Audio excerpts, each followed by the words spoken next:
Saudara, polisi menetapkan Bribtu FN sebagai tersangka dan langsung menahan Bribtu FN, istri yang melakukan KDRT terhadap suaminya sendiri yang juga sesama anggota Polri, Bribtu Rian. Usai ditetapkan tersangka, Bribtu FN ditempatkan di Pusat Pelayanan Terpadu Rumah Sakit Bayangkara Polda Jatim karena tersangka memiliki 3 anak balita. Dari hasil pemeriksaan, pelaku mengalami luka bakar di beberapa bagian tubuh karena Bribtu FN mencoba menolong sang suami saat peristiwa kebakaran terjadi. Sehingga terhadap tersangka saat ini ditempatkan di Pusat Pelayanan Terpadu Rumah Sakit Bayangkara Polda Jawa Timur. Pasca kejadian, tersangka ini berusaha sekuat tenaga untuk melakukan pertolongan terhadap korban, di mana tersangka ini juga mengalami luka-luka di beberapa bagian tubuhnya, di tangan kanan sebelah kanan maupun tangan di sebelah kirinya luka-luka, dan beberapa tubuh bagian depan luka-luka akibat terbakar juga. Tersangka kasus kekerasan dalam rumah tangga pasangan anggota Polri masih trauma dan mendapat pendampingan psikologis. Menurut polisi, tersangka menyesali perbuatannya dan sempat meminta maaf pada korban Bribtu Rian sebelum korban meninggal akibat luka bakar serius. Bribtu FN dijerat pasal tentang KDRT dan terancam hukuman 15 tahun penjara.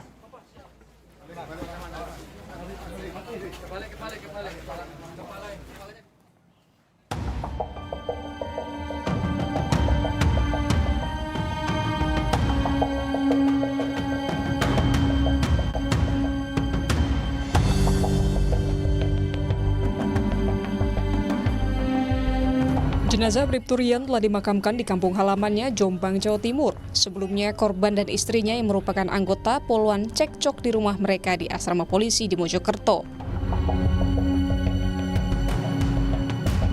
Menurut Kapolres Mojokerto, kejadian bermula saat tersangka mengecek ATM milik suaminya. Didapati bahwa gaji ke-13 di ATM suaminya sudah berkurang.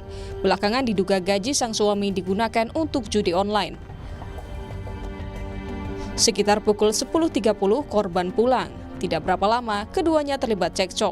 Tersangka menyiram bensin yang sudah dibeli sebelumnya ke tubuh korban. Menurut polisi, bensin yang disiram ini juga mengenai sumber api di sekitar korban.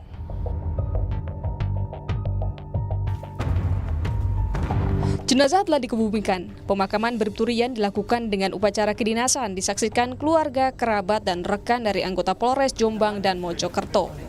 Polda Jawa Timur kini masih mendalami kasus ini dengan memeriksa tersangka Bribtu FN yang tak lain istri korban. Bahwa motif daripada kejadian ini, bahwa saudara almarhum ini, Bribtu Rian Dwi Nugroho ini sering menghabiskan uang belanja yang harusnya dipakai untuk membiayai hidup ketiga anaknya. Ini dipakai untuk, mohon maaf ini, main judi online. Kompolnas mengingatkan institusi Polri agar pimpinan memantau anak buah untuk menekan penyimpangan atau mendeteksi perubahan sikap para anggotanya agar tidak kecolongan.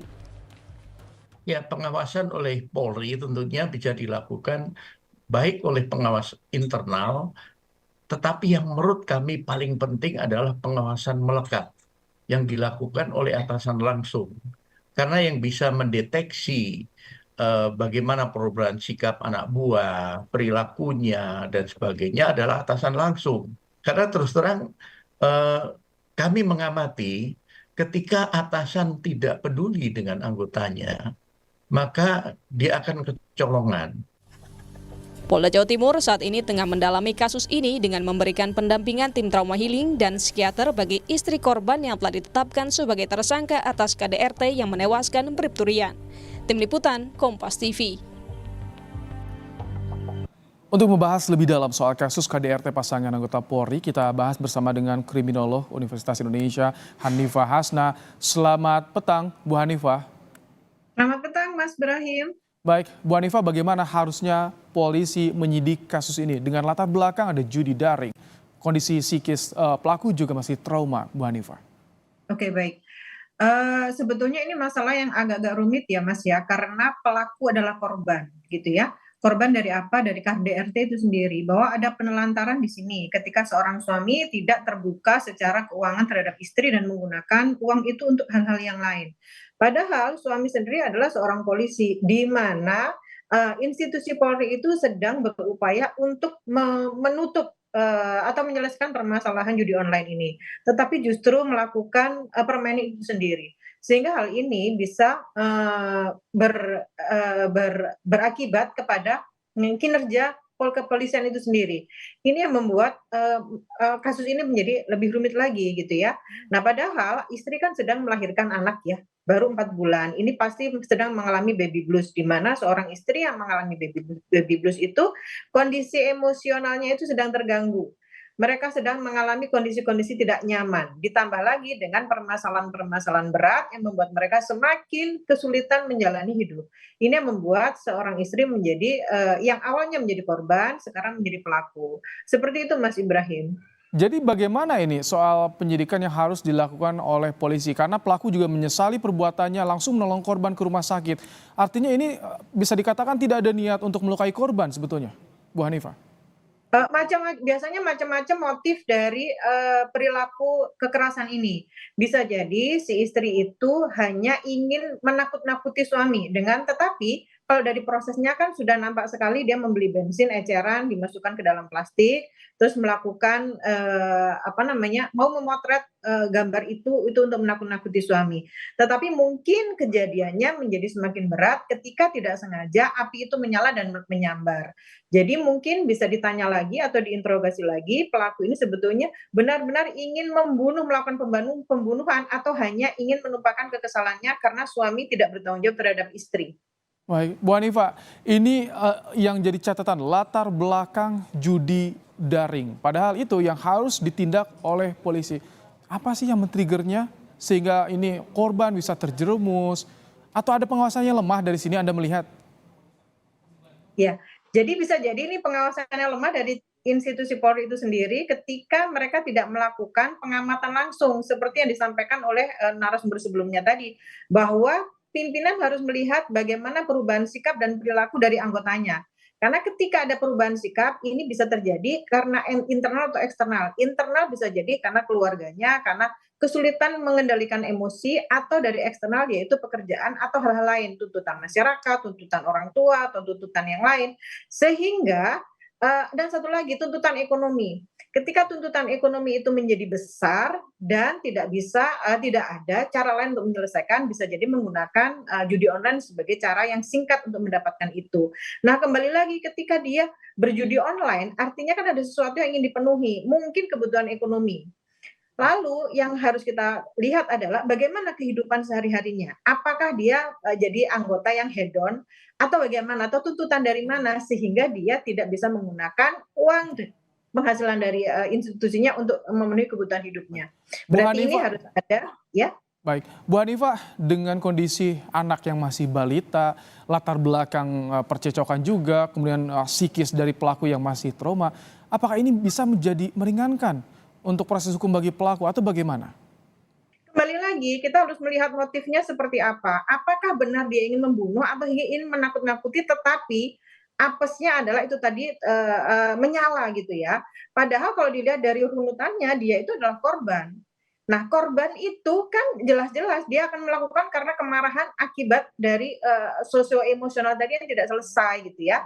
Jadi ketika dia harus melakukan, pasal-pasal yang harus dituduhkan, bagaimana dengan anaknya? Bagaimana dengan, trauma-trauma masa lalunya? Apakah sudah tertebus? Dengan suaminya meninggal aja dia ada trauma baru gitu. Sementara ketika suaminya melakukan KDRT sebelumnya, yaitu dengan melakukan penelantaran, ini juga sudah menimbulkan trauma lama yang terjadi pada istrinya. Ini harus dilakukan peninjauan, kepada aparat yang melakukan, penyidikan ini untuk meringankan, hukuman bagi korban. Artinya Hukuman bagi pelaku. dengan latar belakang yang dialami tak perlu diberikan hukuman maksimal atau pandangannya seperti apa menurut Anda? bukan tidak perlu memberikan maksimal, tetapi diberikan hukuman sesuai dengan apa yang sudah dilakukan. Kalau dia ini karena korbannya itu sampai meninggal dunia, apakah dia itu melakukan perencanaan dalam hal ini? Atau kita lihat lagi ke belakang, kenapa dia melakukan hal ini? Apakah ada trauma panjang yang dilakukan oleh suaminya? Karena ini sudah jelas bahwa ini adalah KDRT, pelakunya adalah korban. Jadi pelaku adalah korban yang sudah lama tapi sekarang tercetus untuk mengungkapkan kemarahannya sehingga menimbulkan kematian. Jadi yang harus kita lihat adalah dia benar-benar melakukan rencana pembunuhan atau dia hanya mau melakukan pengancaman. Karena bagaimanapun juga seorang istri dengan 3 orang anak, dengan 2 anak bayi kembar, itu sepertinya tidak mungkin dia akan menghilangkan nyawa suaminya karena dia butuh support banget. Baik. Bisa jadi selama ini sang suami tidak melakukan support itu secara emosional dan finansial terhadap istri sehingga dia menjadi gelap mata. Baik, terima kasih Bu Hanifah Hasna, kriminolog yang telah memberikan pandangannya terkait dengan kasus anggota Polwan di Jawa Timur. Sama-sama.